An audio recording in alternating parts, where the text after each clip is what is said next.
तो आज मैं बात करने वाला हूँ राशीज के बारे में। ये मेरी पार्ट 2 है राशीज की वीडियो के बारे में, जहाँ मैं डिस्कस करने वाला हूँ वीनस और मर्क्यूरी प्लैनेट के बारे में और उनके जोडियाक साइंस के बारे में। इससे पहले मैंने एक पार्ट 1 वीडियो भी बनाई है, जहाँ पर मैंने सन, मून और मार्स और उनके जोडियाक साइंस के बारे में कवर करा है, उनके ट्रेड्स के बारे में। तो अगर आप सब उस वीडियो को पहले वॉच करना चाहते हैं तो मैं सजेस्ट करूंगा आप इस वीडियो को पॉज करें और पहले आप उस वीडियो को देख लें। इसका जो लिंक है उस वीडियो का मैं डिस्क्रिप्शन बॉक्स में ऐड कर दूंगा। तो coming back to this video now, इस वीडियो में लाइक आई सेड मैं मर्क्यूरी और वीनस की राशियों के बारे में बात करूंगा और थोड़ा बहुत इन प्लैनेट्स के कैरेक्टरिस्टिक्स के बारे में बात करूंगा। ठीक है, so let's get started. Venus astrology के अंदर रिप्रेजेंट करता है प्रिंसेस को। इनको रॉयल फैमिली में प्रिंसेस का दर्जा दिया हुआ है, जैसे सन को किंग का दिया हुआ है और मून को क्वीन का।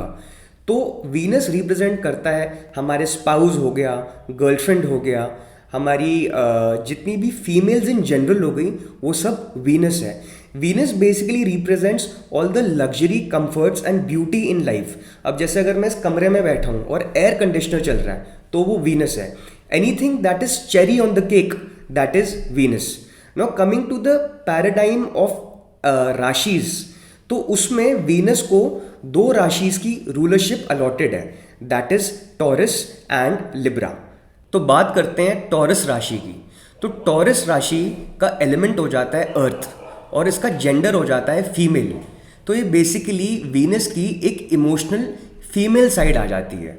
तो टॉरस राशि रिप्रेजेंट करी जाती है by a bull who charges when it seeks an opportunity। तो टॉरस सिंस ओरिजिनली रूल करता है second house of family wealth and fixed assets. तो इससे हमें पता लगता है कि Taurus people will always be more concerned about having financial security in the love and relationships over just feelings alone. तो एक टॉरस नेटिव अपना अगर एक प्यार एक्सप्रेस करना चाहेगा किसी को तो वो एक डायमंड रिंग देगा शायद, या आपके नाम पे आपको एफडी गिफ्ट कर देगा rather than just saying I love you to you romantically. Since ये हमारे फाइनेंशियल एस्पेक्ट ऑफ लाइफ को सिग्निफाई करती है राशि, तो इससे हमें पता लगता है कि टॉरस नेटिव्स बहुत अच्छे फाइनेंशियल प्लानर्स बन सकते हैं। स्टॉक मार्केट में स्टॉक ब्रोकर्स हो गए, बैंक मैनेजर्स हो गए, कोई भी ऐसा काम जहाँ पर पैसों की, मनी की कैलकुलेशन या मैनेजमेंट रिक्वायर्ड हो, वहाँ टॉरस नेटिव्स बहुत अच्छा करते हैं। इनफैक्ट सिंस ये वीनस की राशि है तो टॉरस नेटिव्स बहुत अच्छे आर्टिस्ट भी बन सकते हैं, पोएट्स बन सकते हैं, सिंगर्स बन सकते हैं। केवल एक ड्रॉबैक हो जाता है इस राशि के साथ, वो ये है कि सिंस ये अर्थ एलिमेंट हो गया और एक फिक्स साइन हो गया जो बुल से रिप्रेजेंट होता है, तो ये लोग कभी कभी बहुत स्टबन हो जाते हैं। जो भी इनके बिलीव्स नोशंस हों उनके बारे में बहुत फिक्सेटेड हो जाते हैं। तो ये थे ट्रेट्स टॉरस के। Now we'll talk about Libra. Libra is a masculine side of Venus. Its element is air and it is the original controller of the 7th house of business and partnerships.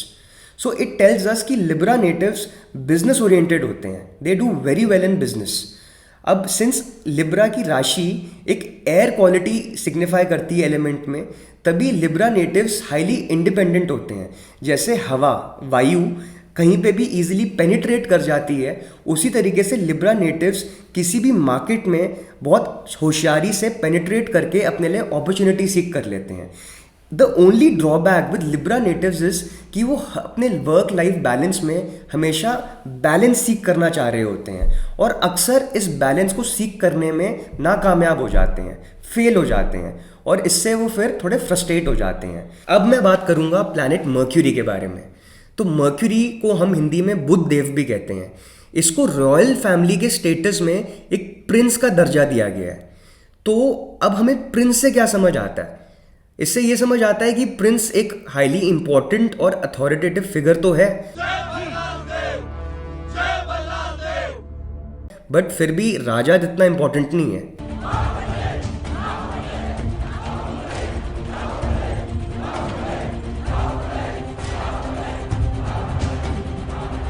Yet mercury की अपने astrology के world में बहुत ही importance हो जाती है। आइए मैं आपको इसकी थियोरेटिकल सिग्निफिकेंस बताता हूँ। तो मर्क्यूरी की सिग्निफिकेशन होती है हमारी स्पीच से लेके, हमारी कम्युनिकेशन से लेके। हमारी जो भी राइटिंग एबिलिटी, थिंकिंग एबिलिटी है, वो सब हमारी बुध से आती है। जो मैं आपसे अभी बात कर रहा हूँ, ये मेरी मर्क्यूरी है, स्पीच जो मैं यूज़ कर रहा हूँ।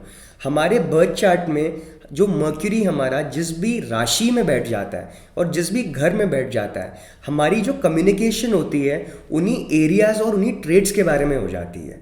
अब मैं आपको बताऊंगा मर्क्यूरी के 2 ज़ोडिएक साइंस के बारे में, that is Gemini and Virgo. अब बात करेंगे जेमिनी के बारे में। So Gemini is a male side of Mercury और इसका एलिमेंट हो जाता है एयर क्वालिटी। तो Gemini is a very quick moving energy and these people get bored very easily.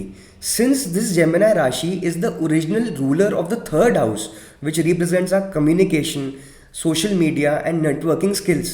So इससे हमें पता लगता है कि जो जेमिनी नेटिव्स हैं उनकी ये सारी की सारी जो क्वालिटीज़ हैं ऑफ नेटवर्किंग, स्पीकिंग, ये सब बहुत ही अच्छी होती हैं। साथ में ये लोग हर रोज़ एक नए इरादे के साथ काम करना चाहते हैं और इनको एक साथ मल्टीटास्किंग करना बहुत पसंद है। अब इन लोगों के प्रोफेशंस हो जाते हैं सारे जो 3rd हाउस से हम रिलेट कर सकते हैं। ये जर्नलिज्म के अंदर बहुत बढ़िया कर सकते हैं, सोशल मीडिया में, मास कम्युनिकेशन में दे डू वेरी गुड। जहाँ पर भी इनको नेटवर्क करना हो, बाहर जाके एक दूसरे से कनेक्ट करके अपने बिजनेसेस के बारे में बात करना हो, इनफैक्ट स्टॉक मार्केट के अंदर भी दे डू वेरी वेल। अब मैं बात करूंगा लास्ट वर्गो राशि के बारे में। वर्गो राशि मर्क्यूरी की प्रैक्टिकल साइड है, फीमेल साइड है और उसका जो एलिमेंट है वो है अर्थ। तो वर्गो राशि से हमें पता लगता है कि सिंस वो originally 6th house of daily routines और कंपटीशन को रूल करती है, कि वर्गो लोग हाईली प्रैक्टिकल और वर्कोहॉलिक होते हैं, थोड़े सेल्फ क्रिटिकल भी होते हैं, तभी इनको बहुत ज़्यादा अच्छे से एनालाइज करना आता है अपना काम डिटेल में और अपने काम को काफ़ी लंबे आवर्स भी देते हैं। तो इनके जैसे काम जो हो जाते हैं वो हो जाते हैं, बहुत अच्छे सीईओज बन सकते हैं, ये बहुत अच्छे अटर्नीज बन जाते हैं, जजेस बन सकते हैं, सुपरवाइजर्स बन जाते हैं, बहुत अच्छे चार्टर अकाउंटेंट्स भी हम वर्गो से देख सकते हैं, because they are very good at book keeping and accounting. Basically ये बहुत ज़्यादा प्रैक्टिकल लोग हैं जो हाईली प्रोफेशनली और स्किल्ड वे से एक ऑर्गेनाइज ढंग से अपने काम को एक तरीके से करना बहुत पसंद करते हैं। तो ये मर्क्यूरी की बहुत ही सीरियस साइड हो जाती है, थोड़ी सी लेस इमोशनल साइड हो जाती है। जैसे जेमिनी थोड़ी सी इमोशनल साइड है, वर्गो मर्क्यूरी की लेस इमोशनल साइड है। और हम इससे वर्गो राशि से नॉवेलिस्ट को भी देख सकते हैं, बिकॉज एक नॉवल लिखना कोई आसान बात तो नहीं है, बहुत लंबे घंटे ऑफ डेडिकेशन और परसिस्टेंस चाहिए होती है एक नॉवल लिखने के लिए भी। तो वर्गोज एक्चुअली, अगर आपको अपनी लाइफ में कोई सीईओ अपॉइंट करना हो, कोई बढ़िया चार्टर अकाउंटेंट अपॉइंट करना हो, तो that person if he is a Virgo, if he और she is a Virgo, they will be very good at their work. तो आपने जैसे अभी नोटिस करा हो कि जेमिनी और वर्गो मर्क्यूरी की डिफरेंट पर्सनैलिटीज़ है। मर्क्यूरी हमारी स्पीच भी है, इंटेलिजेंस भी है।